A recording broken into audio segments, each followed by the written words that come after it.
What's up? What's up, people? I need to turn up the volume on my microphone. I don't know why this keeps happening. My microphone is super inconsistent with the volume that it tends to settle at. Anyways,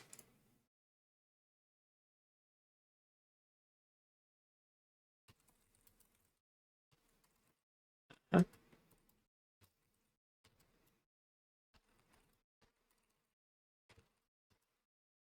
Oh, you guys can see this. I did not realize. That's my B. Anyways, let's copy this link.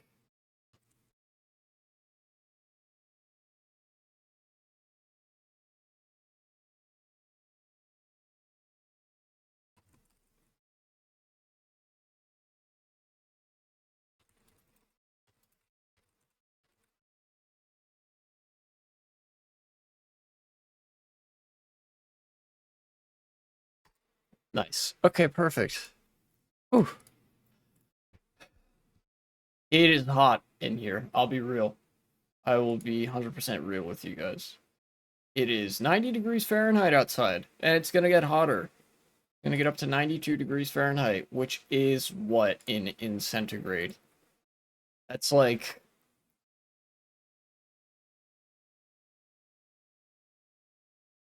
33, 34 degrees Celsius. It's 34 degrees Celsius right now. And it is not much cooler inside my room. In fact, I don't think it's actually cooler in my room at all. Uh, I've had a, you might be able to notice a little bit of extra white noise as I'm talking. That's because for the past week or two, I've had this fan, this little fan over the vent, uh, to try to cool things down. Although, as I expected, didn't doesn't really seem to do anything. Because the principle there is that, I've got this little fan. It's got some copper heat pipes in it, which is all well and good. Um, and it's supposed to like blow the cold air coming through the vent throughout the whole room. The problem is that doesn't work if there's no cold air coming through the vent, which there isn't. The air conditioning in my room does not work.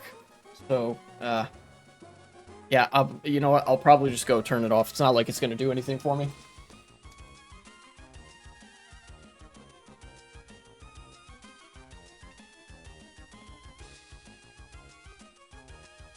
Yep, and just confirmed as well. I put my hand over the vent. The air isn't even on, or at least it's if it is on, it's not flowing up here.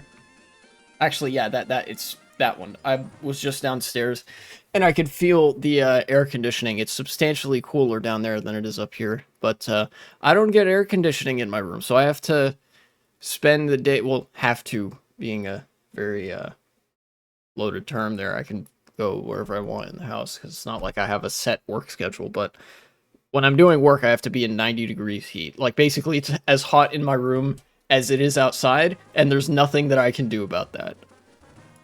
Feeling like a fucking Brit right now.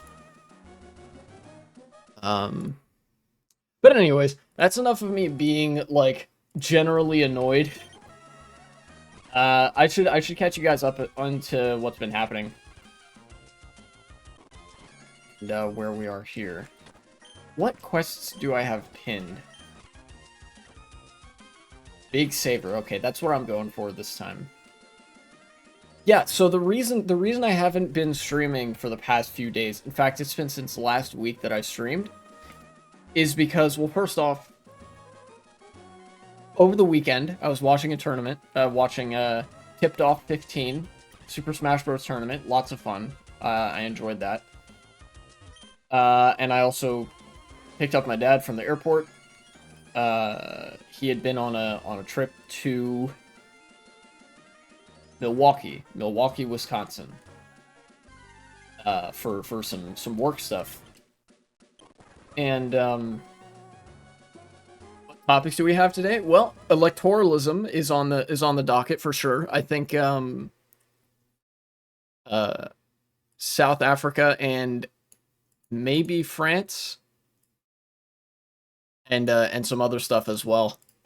Um, and actually some electoral stuff in the United States as well. I'm gonna be phone banking later today, like I did yesterday afternoon. Yesterday, I made some calls for Save Democracy Now! to get folks in Pennsylvania registered to vote, make sure that they had a plan to vote, and to potentially ask them to do some volunteer work because every bit of effort helps. Had some success with that. And then today I'm going to be phone banking for Jamal Bowman because AIPAC has funneled tens of millions of dollars into just that one congressional race.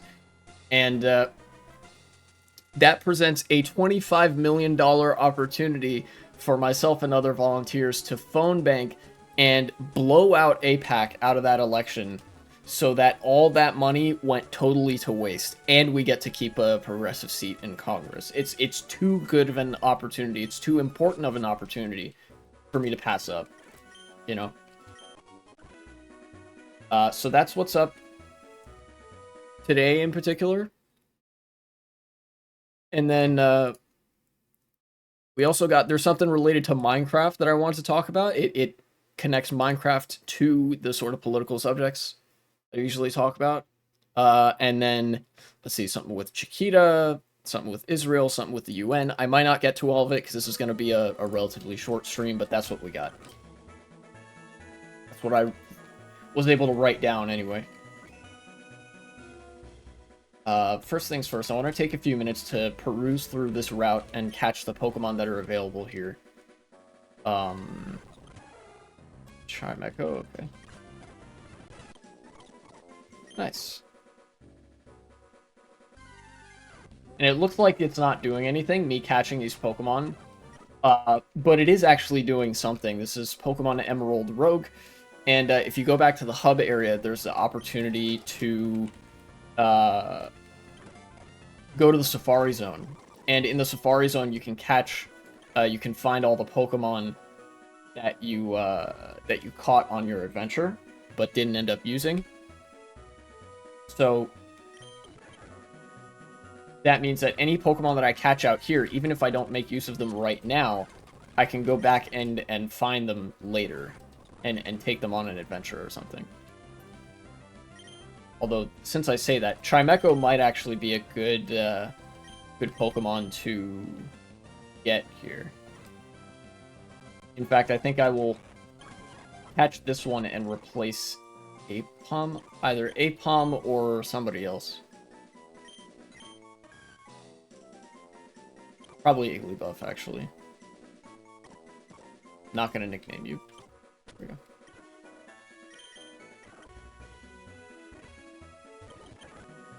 Now I just need to defeat a Pokemon on this route. Ooh. Actually, you would be good to catch as well. And get rid of Apom. Not nicknamed Blackbar.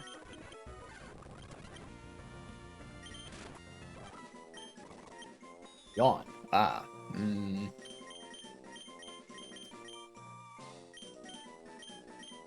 Probably Growl.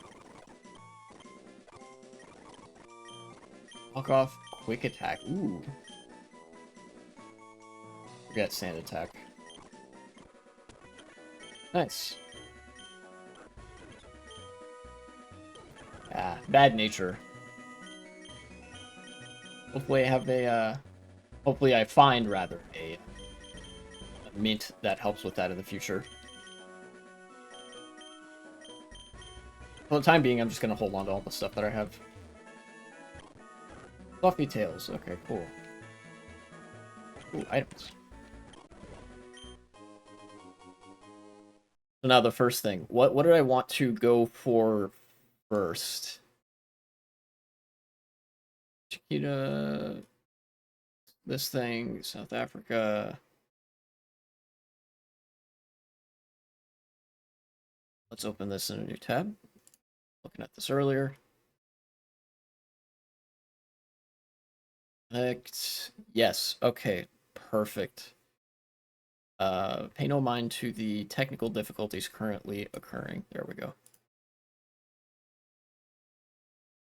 For real pissed right now. What's up, 1v3?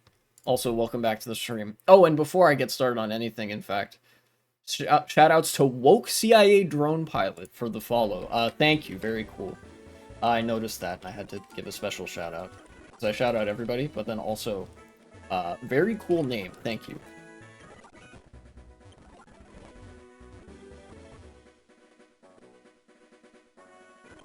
Another item there, Genius Feathers. Yeah, I'll probably go with the Front Populaire, first. Because that ties directly into a video I just released about Macron taking a fat L, which I love to see.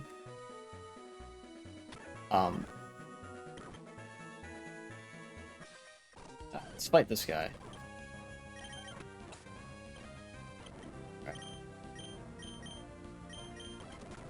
Zangoose, why not? Okay, easy enough. How much money do I have? Only 280, okay. That seriously, that's the first trainer I've fought the whole time. Dang.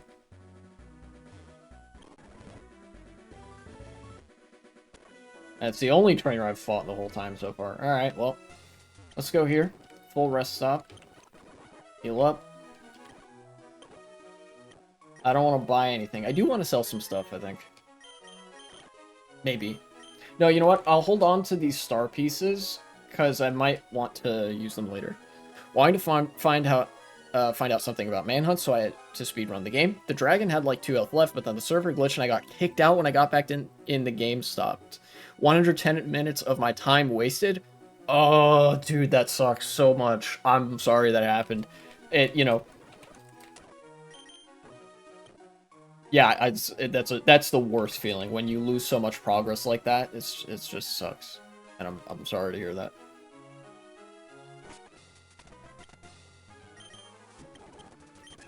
Could literally be anybody, this gym leader that I'm heading into here. Or this mighty trainer, I guess. Let's have Zangoose out first, I guess.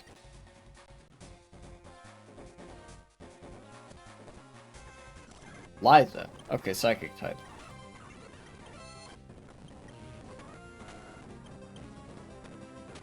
Alright. Ball toy. Probably send you out for that. Well, never mind. It's not. What do you have? You have knockoff. Yeah, that's pretty good. Yeah. Okay, easy enough. Unfortunate that a Pokemon of mine fainted, but alright, if I'm going for the nurse, I want to get one of these routes. Swarming is bug type, I think. We'll see. Average rugged. That's like what, rock types? You know, funnily enough, I could probably do with a bug type. Now let's get started. Let's get started with the electoralism stuff, particularly France. Got le direct. So here, hold on. I actually have to full screen this, I think. For l'essentiel. Give me the essential stuff. All right. Législative 2024. La campagne du nouveau Front populaire est lancée. La CGT appelle à voter pour le NFP. So this is for the upcoming elections in France that are happening in just under 2 weeks. The campaign for the new Popular Front has started, and the CGT, that's the Federal French Union, that's like the, imagine like the Labor Bureau in the US, like, has called for people to go and vote for the Popular Front. Something that was very fun on the server itself was lagging so bad that for some reason the balls, and even for a brief moment, the dragon were just hanging on the spot in the air. All those purple balls just floating there wasn't only chill, but also looked pretty cool. Well, that's cool, I guess. It's, you know, still sucks that you lost all that progress, but yeah.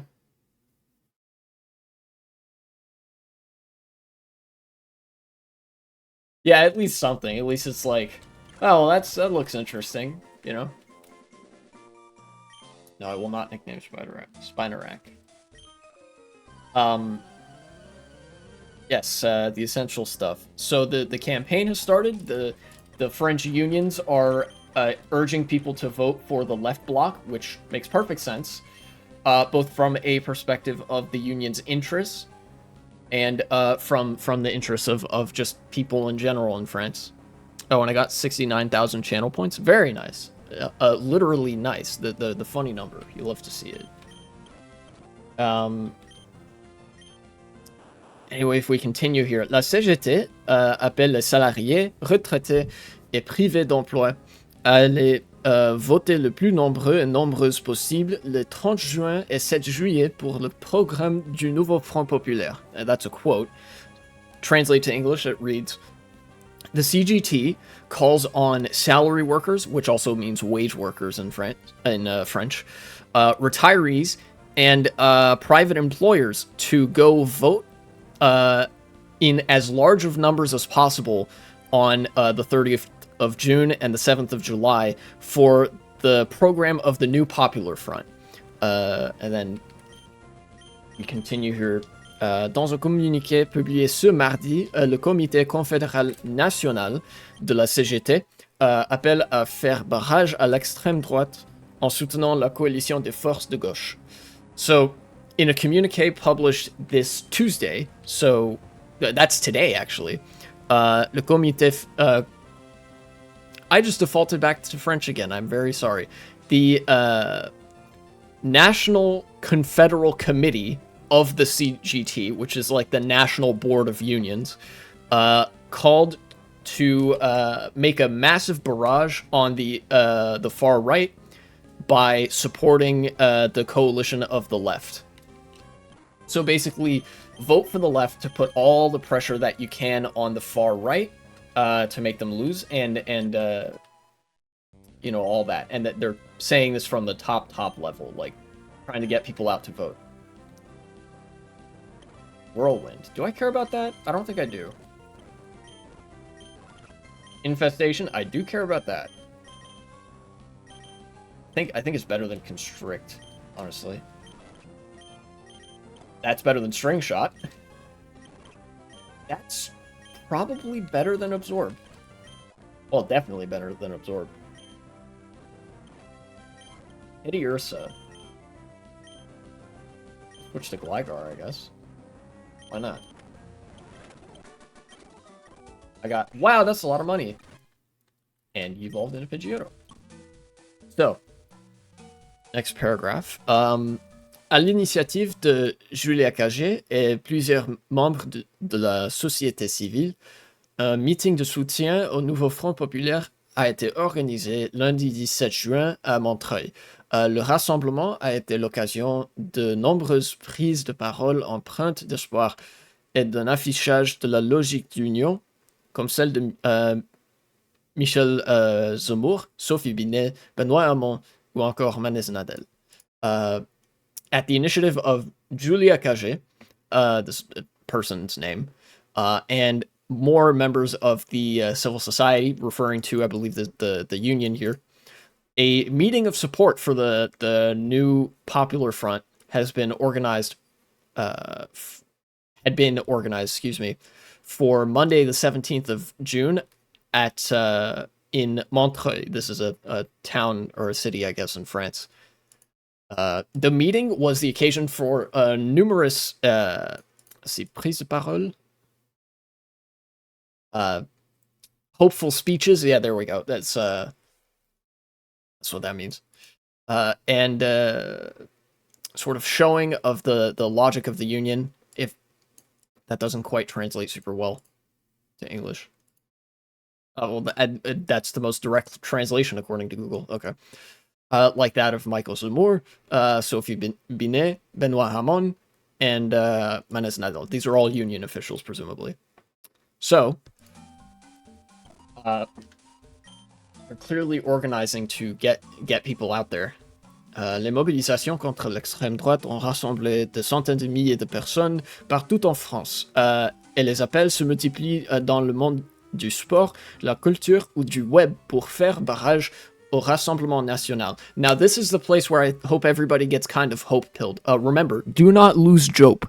The mobilizations against the far right has gathered hundreds of thousands of people throughout France. These calls have multiplied even in the world of sports, the world of popular culture, and online to do a veritable political barrage against the RN, the far right party. So it's not just the unions that are getting involved in this and that want people to turn out to combat the far right.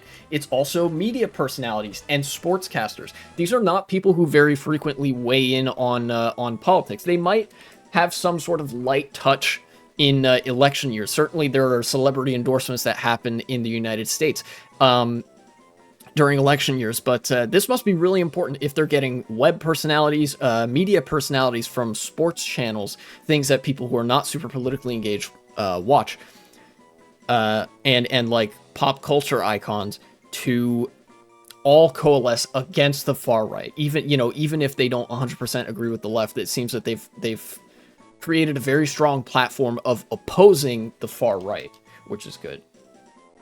What Pokemon did I just catch? It was Carvana, okay.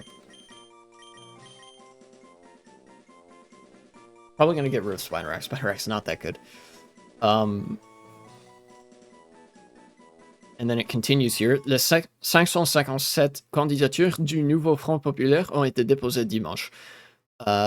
229 circonscriptions reviennent à la France insoumise dans l'Hexagone, 175 au PS, 92 aux écologistes, and 50 aux communistes. So basically, the Popular Front has coalesced and split up each of the constituencies and said, okay, you will be our party in this constituency, you will be the party here, here, and here. So in all those constituencies, only one left party is running so that they don't split the vote, which is a very strategically intelligent decision, I think. Because that way, instead of there being the Socialist Party and the Communist Party and the Greens and whoever else, it's just one party. Maybe it's the Green Party, maybe it's the Communist Party, maybe it's the Socialist Party, or something else, but they're all part of the same block and they have the same platform. So you don't get that kind of disorganized sort of scattershot that you saw actually in 2022 during the presidential elections. And that can sometimes be characteristic of like maybe one of the flaws even of a multi-party system is that you get a lot of vote splitting among ideologically somewhat similar candidacies and campaigns. Not to say that doesn't happen in a two-party system as well. It's just something to be aware of. And then the last paragraph. This is significant for me to then elaborate on why I think the left bloc has a really good chance of winning this election. Contorsion sur les retraites, baisse la TVA remise à plus tard, rigueur budgétaire, Jordan Bardella lève le voile sur un programme qui vise à rassurer les marchés financiers et non à répondre aux enjeux de pouvoir d'achat. So, contortion, is that what that means? Yeah, contortion of retirement, basically defunding pensions, lowering the, what is this? What is TVA? VAT. Okay, VAT tax. Lowering the VAT tax, budgetary rigor, which I assume just means like austerity, like budget, like spending cuts, which is how the term is used in the US as well. Jordan Bardella, who is a spokesperson, I believe, for the RN, the far right party, is sort of raising the veil on or unveiling a program which seeks to reassure people who are interested in the financial markets, but not to respond to the challenges that French people are facing with their buying power, their purchasing power. That's basically the French equivalent of the inflation talking points in the United States. Basically, the left party has decided on their platform being, look, we're here to fund these social services. We're here to put the public investment back into the public because look at what the far right is doing. They're doing the same neoliberal shit that we all hate Emmanuel Macron for. And that's why you shouldn't vote for them. You should vote for us. We're going to safeguard your pensions. We're going to put the social spending back into these essential services. we're going to, raise the VAT tax and all sorts of progressive tax proposals and stuff like that. The far right will not. They're going to do nothing for you. And that's the kind of campaign that tends to get people to vote for you, especially in a country that's been so ravaged by austerity politics for the past fucking, 50 years almost? 40, 50 years at this point?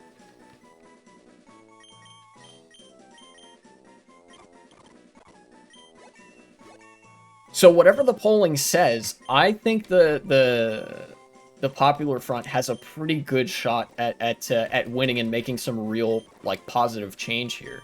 You know, certainly the polls have said, oh, the RN is gonna, like, get, the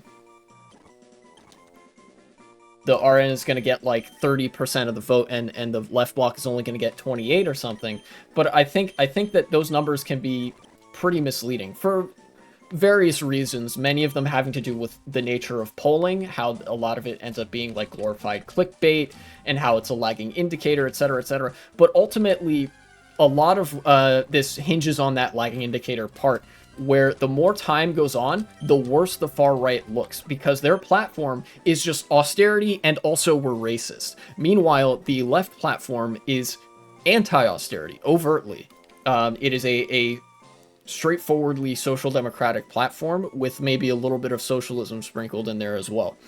And, obviously things have moderated, like the parties have had to moderate and sort of compromise to be able to form this coherent bloc, but ultimately that makes for a much stronger platform that is less likely to be sabotaged or undermined. And it's still a very, very easy selling point against the far right. I don't think I want revenge. I'm decently fast. I'm going to be outspeeding most stuff anyway, as Zangoose. You're going to be outspeeding stuff too, so I do want this. Got Sonic Boom. Acrobatics? Fuck yes, this is such a good move. Forget quick attack. Twister? Nah. Don't really care for that. But yeah, that's what's what in France. I'm feeling pretty optimistic about the upcoming elections. Macron is going to lose, and I think the far right isn't going to win. I think this is the left is at least going to have a big enough wedge to drive policy making in France, even if no party gets like a majority in the legislature.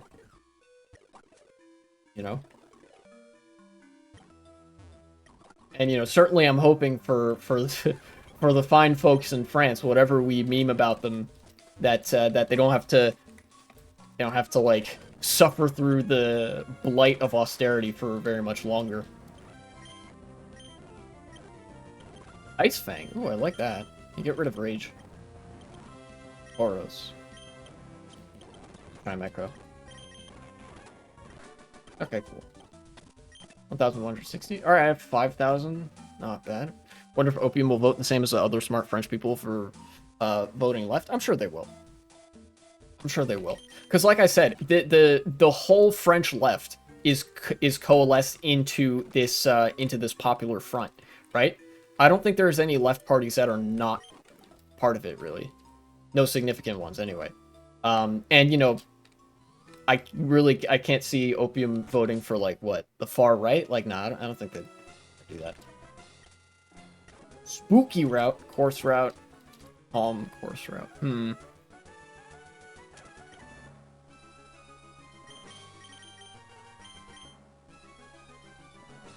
That'd be quite the turn of events. Yeah. My goals are beyond your understanding. Average left person going to the polls to vote for the far right. Not a thing that frequently happens, except when there are no left options available. What you've described there, that hypothetical, that's what'll happen when you skip a few streams of Y2K. Yeah, that's true. Missed 3 streams, you're now on the far right. Sorry. But actually, like, what you described there with people like people who would otherwise be on the left suddenly having far right sympathies, that is very unlikely to happen in a situation like this, precisely because there is an option for left-leaning people in the form of the Popular Front. You know, a lot of the left parties are in that bloc. Where it's more likely to happen is somewhere like Germany, where there isn't a real left-wing option.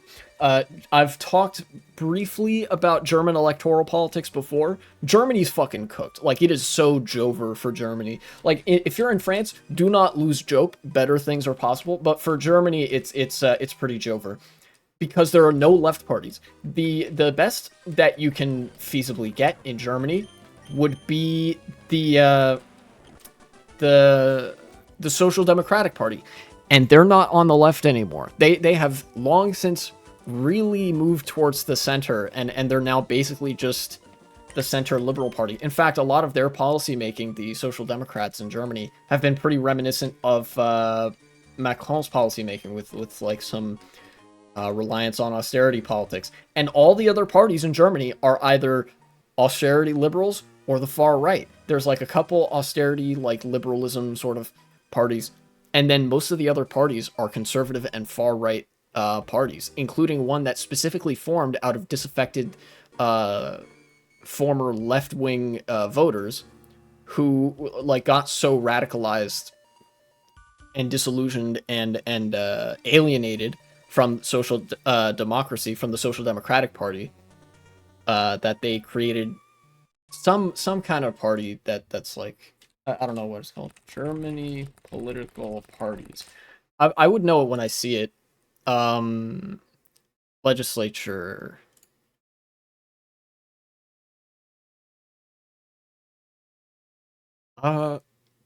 It's not Die Linke. Die Linke is not a real party.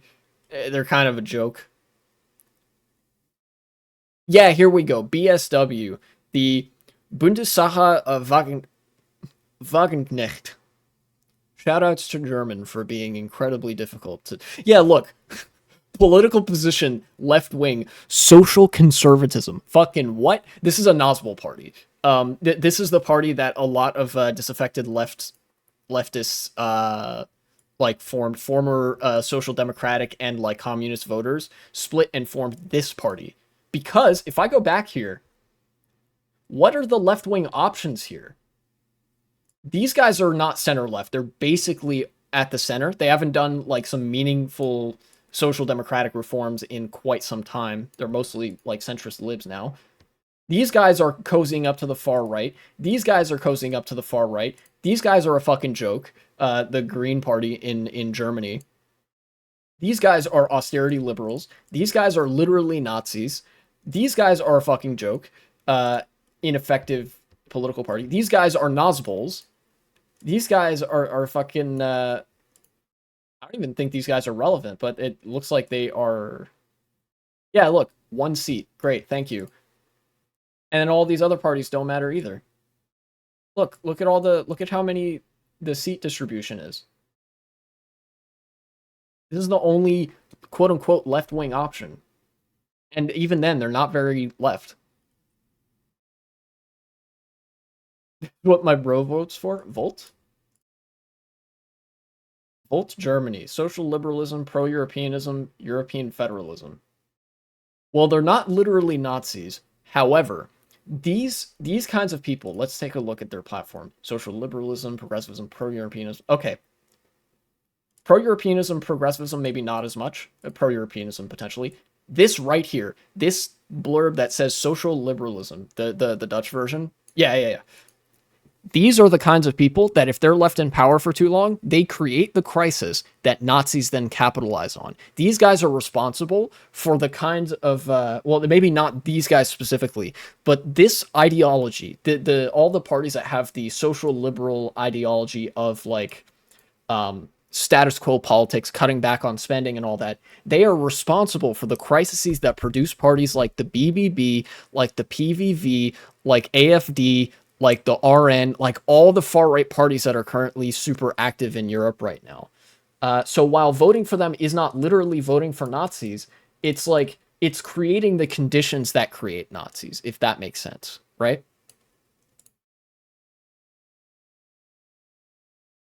And this is why the far right is so prevalent in Germany, is because this is the only other option. Your options are the far right or the conditions that produce the far right. But in the Netherlands and in France, you have options that aren't that. You have viable left parties. Well, it's just a bunch of social liberals from the past who time traveled to get a second try. Now I get it. Yes, that's absolutely right. Whenever you think of social liberals, you can think of that. Anyways, I'm such a fucking nerd for electoral politics. God help me. I know I should be talking about other stuff too, because electoralism isn't the whole game. It's only like very small part of the game. But you know, I can't help it. My brain sees numbers and colors, and I get activated. That's why I fucking keep going back to Wikipedia for this shit.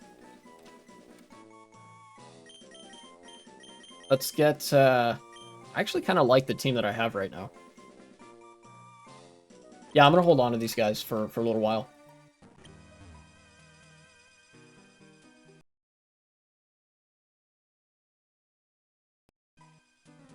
Greenlink's PVDA and Party van de Dieren. What up, comrade? What's up, woke CIA drone pilot? Welcome to chat, and thank you for the follow a couple days ago. Yes, that's right. That's what I meant when I said that there's a viable left option in the Netherlands. Because that coalition of left parties exists, then you're not going to experience the same political situation that you have in Germany. You might, in fact, at some point experience something similar to France, where the left bloc has to like coalesce and resurge against the far right. You know, so basically, you know, to reiterate, do not lose hope. Better things are possible when there are viable left options. Not from the perspective of them, like, fixing everything or whatever, just because that gives you breathing room to like, get started, basically. If that makes sense. Okay, there's more stuff over here.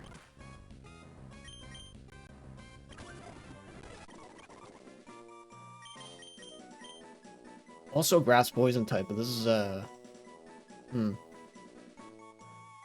I'm still like the team that I have. Get me up there.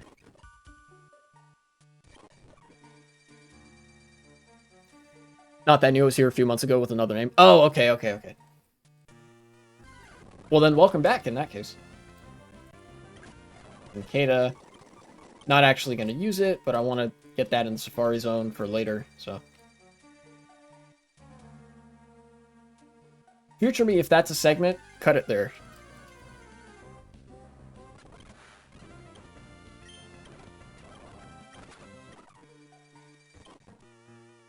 Is this feathers? Guard spec. Pretty good, I think. Everybody's level 25. That's all well and good. Yay, healed up. How much money do I have? 6,000. Okay.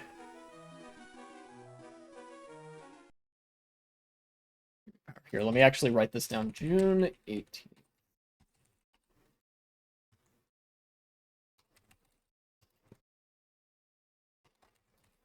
Yes. Cool. What else we got? I guess I can skip the South Africa electoralism because they're just suffering from the same problem that I described Germany as suffering from. No viable left options, so they're kind of cooked. And that means I can talk about something actually gaming related that is also political, but you know, it's not electoralism, but it is politics. So it has to do with Minecraft, which I'm a big fan of. I've played it on this channel before.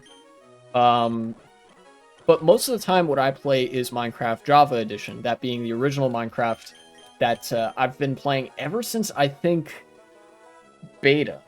Germany's the same thing as Africa, so Germany became the one thing it couldn't get. Yeah, that's true.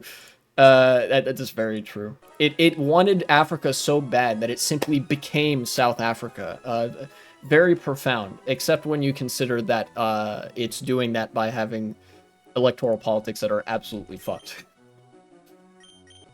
You know? Oh yeah, this guy has a really bad nature. Oh, I have mints though. But anyways, yeah, usually the version of Minecraft that I play is Java Edition. Because I've been playing it ever since beta.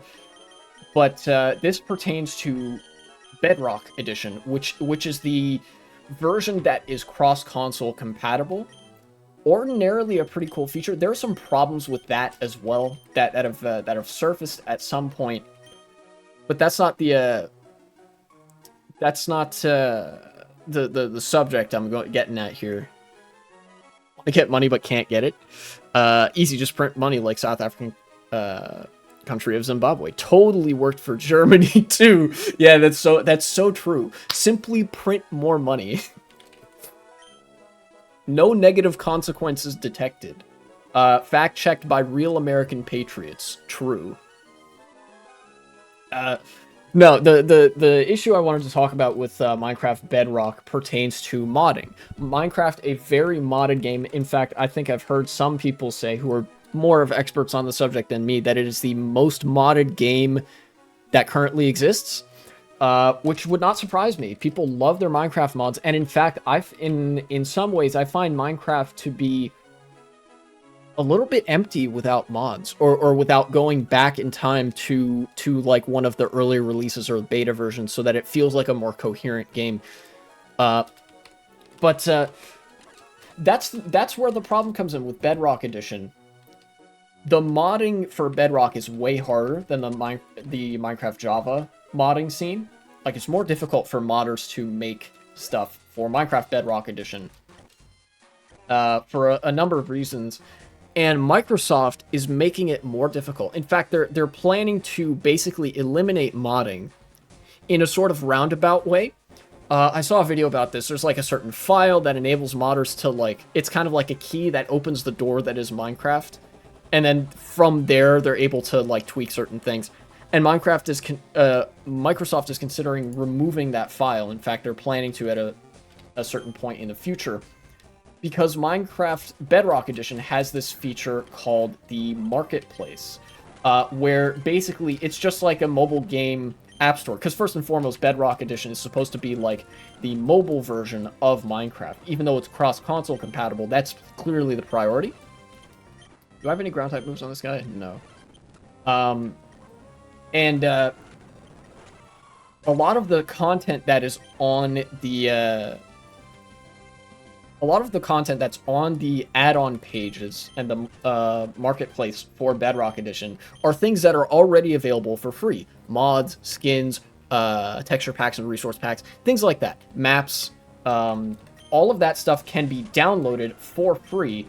And Microsoft is basically attempting to put that stuff behind a paywall. They're trying to literally enshitify Minecraft. This is a well-known process that most online people would probably have heard of. Enshitification. Taking something that was already fine, that was not broken, and breaking it for the purpose of making more money off of it. Did people need a new way to get mods or skins or resource packs? No. And that's the problem for Microsoft. The problem for Microsoft is that people are capable of enjoying Minecraft while the only money being spent being the initial purchase. You buy the game, and then all the rest that you can do is free. And Microsoft doesn't like that. Now, of course, a lot of people have made this a point of discussion with Microsoft specifically, but this is not a specific thing. This is not a Microsoft problem. This is a capitalism problem. And I'm not joking. Minecraft, phenomenal game. Probably a once-in-a-lifetime game, at least at the point where a lot of people would have recognized as being, like, still having direction and whatnot. Yeah, $10 for some mods that are free on Java and stuff like that. Mods that I could literally, like, some mods so basic I could probably make it myself if I had, like, a couple of days. This is a capitalism problem, and in fact, it stems. It's been a problem as old as, like, well, as old as the market, really. There's another example of this that I think people should look to understand what's going on here, and the example I'm thinking of is toasters. in the 1950s and 60s, electric and electronic appliances were sort of a new thing. It was a new market. They had just, for a lot of them, they had just recently been invented, and so manufacturers and whatever were still tapping into the market for these things. It hadn't reached saturation yet. Everybody didn't have a toaster or a refrigerator or a television yet. So they manufactured them to fucking standard, let me tell you. There are toasters from the 1950s and 60s that still work flawlessly today. Same with some other appliances too. But what ended up happening is that eventually they reached market saturation. Everybody had a toaster. And then the businesses encountered another problem. They couldn't make any more money because they sold people toasters that would last longer than their own lifetimes. They made toasters so good that they put themselves out of business. So what did they do? Instead of getting into the markets for other things that were electronic or whatever, and making a name for themselves off of these insanely good manufacturing standards, they just made the same thing but worse. They made toasters, they made refrigerators, they made televisions that would break. They had the technology, the problem had been solved, and they recreated it because solving it didn't make them money. Such is the problem, such is the situation with Minecraft. We have a problem, people, wanted a game, I guess, like there was an opportunity to make a very cool sandbox game. Problem solved. You've got Minecraft, you've got your sandbox game, it's a ton of fun, you've got your, your play session going. But now there's another problem. The people who made Minecraft, or now the people that own Minecraft, can't make any more money off of Minecraft. Because once you sold Minecraft, that's it. You paid the $20, now you have the game. And Microsoft is like, well, no, now hold on. We want to make more money off of this, because that's all that motivates companies. That's the only thing that motivates companies to keep doing business, is quarterly profits, the bottom line. So they are killing Minecraft Bedrock Edition very slowly and very painfully, I might add, for their bottom line. As I mentioned with toasters, and as I will now mention with smartphones as well, the planned obsolescence is a slightly different version of the same thing. This is what every company does in order to keep themselves afloat. And, it's bad, actually, when the only operative interest here is, like, that of the shareholders. This is not a decision being made with anybody's interest in mind, except for the most money-grubbing, greedy sons of bitches you could imagine. And that's because that's their class interest. Every decision that is being made at Microsoft inherently revolves around making your experience worse if you are the player, because that gets them more money. When you have a worse experience, they have a better experience. It's a purely oppositional relationship in terms of interests. I don't think I want to learn Slash.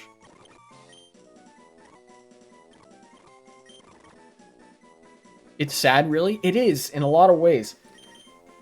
Because it's alienating. In a way, it literally is sad and alienating because it reduces the emotional attachment that people are capable of developing with a lot of things. Think of like just something you've had for a long time. You grow attached to it, right? And that emotional attachment is only possible because it lasts long enough for you to develop that attachment. This gaming chair, for example, I don't know how far in the process of enshittification this gaming chair was designed.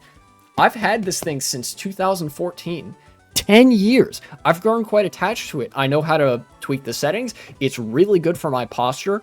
I legitimately have a sense of familiarity and emotional attachment to the chair that I'm sitting in. But enshittification makes that worse because, if it were maybe a little bit later in the cycle of things, or maybe even that's the case for this chair and I just don't know it, it would have been designed to break, and I would have had to get another one. If you have to replace things frequently enough, you can't develop an emotional attachment to it. And that's very sad, literally, for the person who has to buy and replace stuff constantly. But it's really good for the companies that make those things that break and then have to be replaced. It's not just bad for our economic interests as people. It's also bad for just our human interests and our emotional interests and stuff.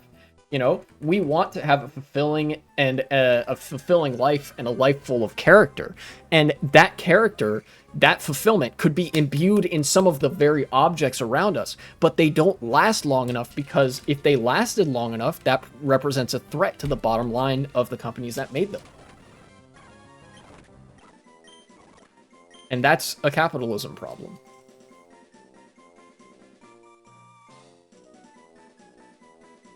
Let's see, scary face. I'm already pretty fast. I don't need scary face. What I do need is to switch this guy out.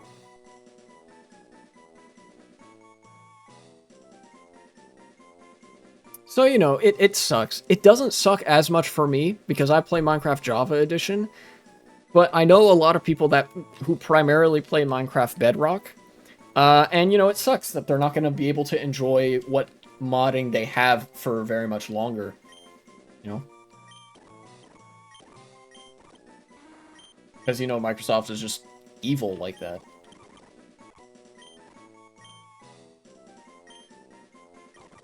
All swipe? Nah, I don't care. Evolution. Torpedo. Cool. Also wants to learn Slash. I will also not. Voltorb is evolving too. Alright, future me. Got the evolutions done. If that's a segment, cut it there and move on. Alright, let's put that one up there as well. If capitalism won't work, we need a new ism. Swedism. Minecraft and stuff you can buy at IKEA. It's just something you buy once and you're done. You're done. You're good for a few years. At least if you ain't stupid. Yeah, that's true. Yeah, I mean, this is what socialism would fix, because it introduces new incentives. Actually, if that's a segment, don't cut it yet. There's still some more stuff. This is why this is one of the reasons I advocate for socialism. The political system only has 2 laws. Everything is square and everyone can only eat meatballs. Yes, new political system. George is seething and coping and molding. But yeah, this enshittification, this continual process of planned obsolescence, making things worse for the sake of making more money and making people's experiences worse with them just because they want, they want more in quarterly profits, is a problem inherent to capitalism, because you have a distinct class with distinct class interests above most of the people that are living in society.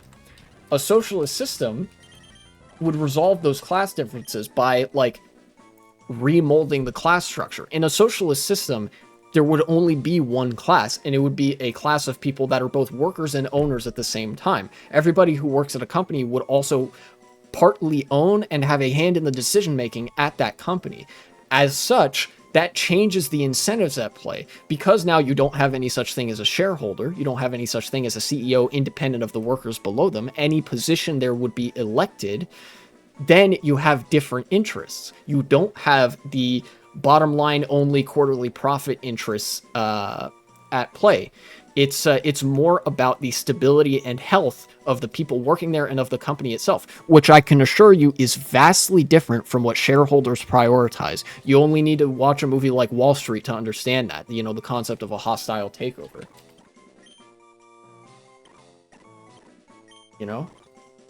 Because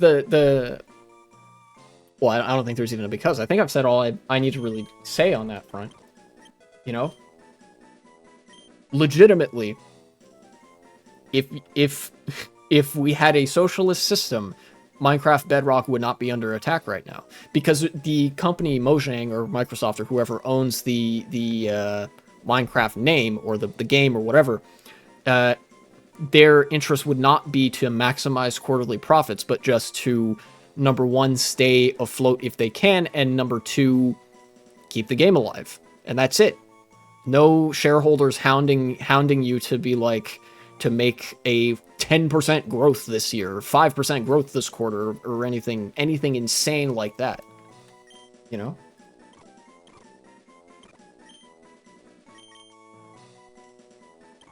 don't want to learn agility. Also don't want to learn Poison Fang. Yeah, it's getting hot. My brain is getting kind of cooked. I mean, it's already hot in my room. It's 91 degrees Fahrenheit. If that's a segment, now cut it there.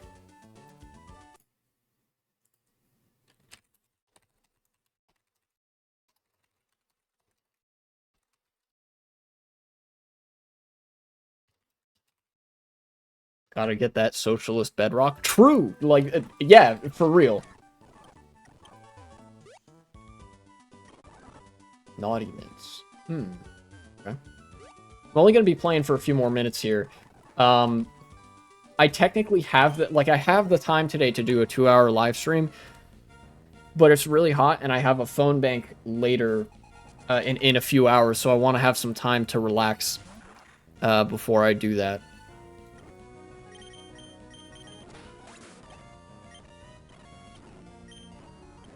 Screech.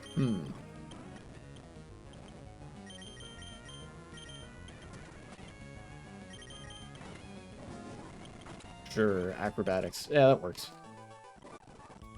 It just occurred to me, I don't have a great... How bad is the temperature out there? 34 degrees Celsius. It's the same temperature outside as it is in my room, because remember, I don't have air conditioning. I mean, the house has air conditioning, but my room doesn't.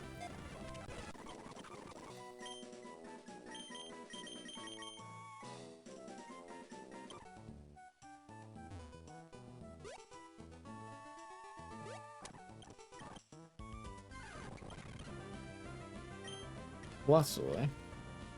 Is 35 the level cap here? Yeah, it is. Okay. I think it was US, UK, Japan, and some other countries in Asia and South America with heat waves. Yeah, there's a really big heat wave going on right now. In fact, I think in America they call it a heat dome. There's like a heat dome, like a weather system that's shaped like a circle or like an oval, and it's really hot. US heat dome. Let me see if I can find it.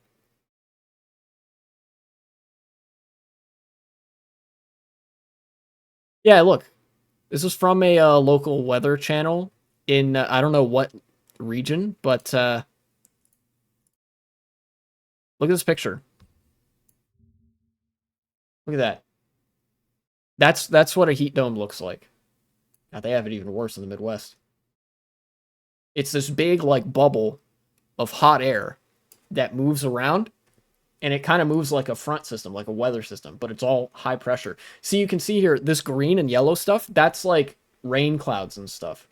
So there's rain clouds around this heat dome, but you can see there's not much, there's no rain really happening inside of the heat dome, except down here. Those guys are hot, all right? Yeah. Dude, imagine how bad it is in the deep south too. Jesus Christ. Literally the Gulf of Mexico was like the temperature of a hot tub earlier in the year. It might even be like that right now. We're gonna have a really bad hurricane season. But yeah, I'm right over here. I'm like at the edge of the heat dome. Let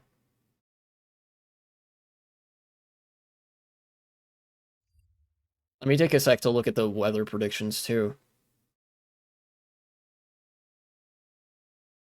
Weather, please? Thank you. Yeah, look at that.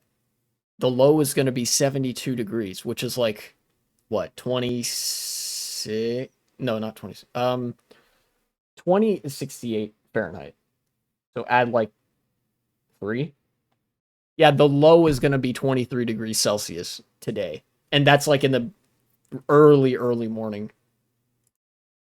Look at this. God, it's supposed to get hotter later in the week. Look at this. Sunday, the 23rd, 98 degrees Fahrenheit. That's 38 degrees Celsius. That's so bad. Breaking news, New Mexico has been taken over by the whole population of Finland. Yeah, they love their saunas, dude. The whole fucking America is about to turn into a gigantic sauna. Oh my god. Do you see this? Do you see that? I'd die for real in such high temperatures? Yeah, so would anybody. This surpasses the wet bulb temperature. 101 degrees. What? Okay.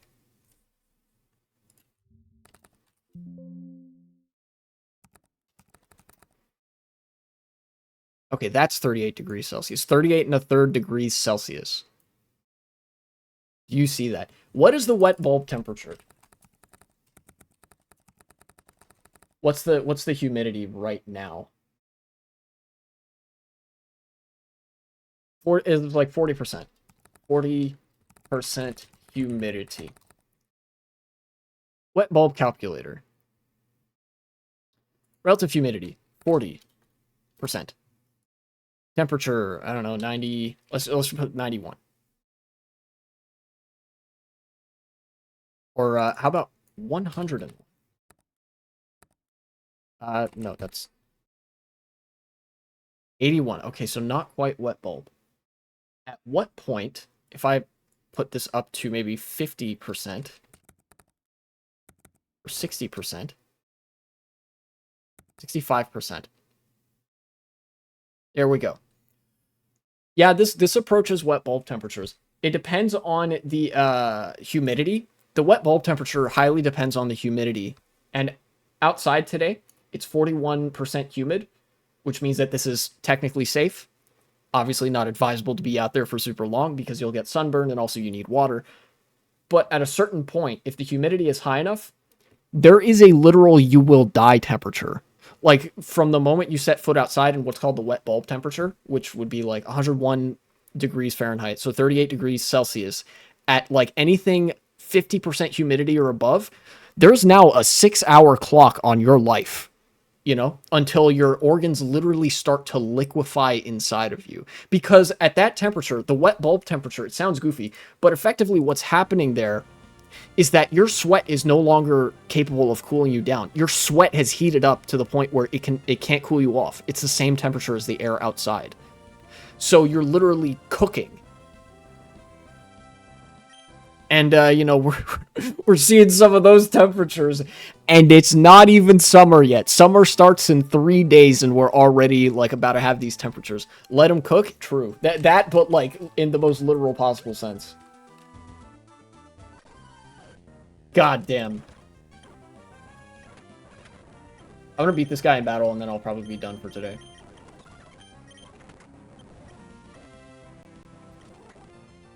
Meanwhile, I don't have air conditioning in my room.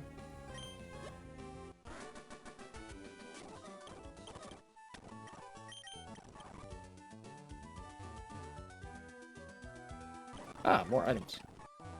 Oh, I can surf. Will I encounter the same Pokemon if I surf? I need to know this. No, it's different. Huh. Poliwag. No, Is there anything else here? No, it's just Poliwag. Okay. Oh. Let me cut this tree. Same with this. Okay, we're good. We're good. Alright. I'm gonna pick these berries and then I'll be done with stream for today. Stay hydrated. Stay, you know. Stay safe and all that. Anyways. I am glad I talked about what I talked about. I mentioned what I wanted to. There's going to be more segments coming up. I might have to increase my upload frequency to 1 per day because I have some stuff like ready to upload, but I usually like to stagger it so I don't overload myself with work. But now I run a risk of like creating a backlog or whatever. So anyways. Any idea what you'll do in the summer with those high temperatures without an air conditioner? I don't know, die probably. No. I'm try to use that fan, probably try to keep the freezer stocked with some ice cream and stuff. So I have like ways to cool down throughout the day. And then I do want to exercise regularly, which means I'll be on the floors of my house that do have air conditioning for some parts of the day. That's my plan. Because when I'm up here, I'm not like super active, which helps with prolonging that clock. But you know, so that's my plan to deal with this heat. Is to, well, first have plenty of water, obviously, for when it's not quite wet bulb temperature. But you know, I'll be all right. Now,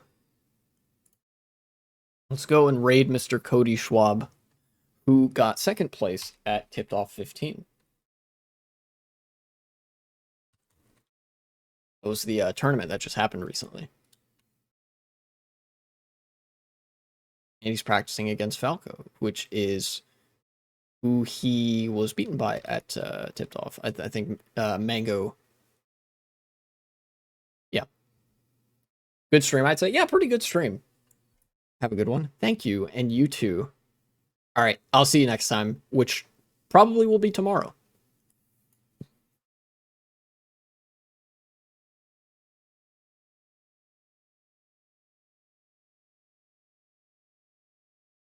Same.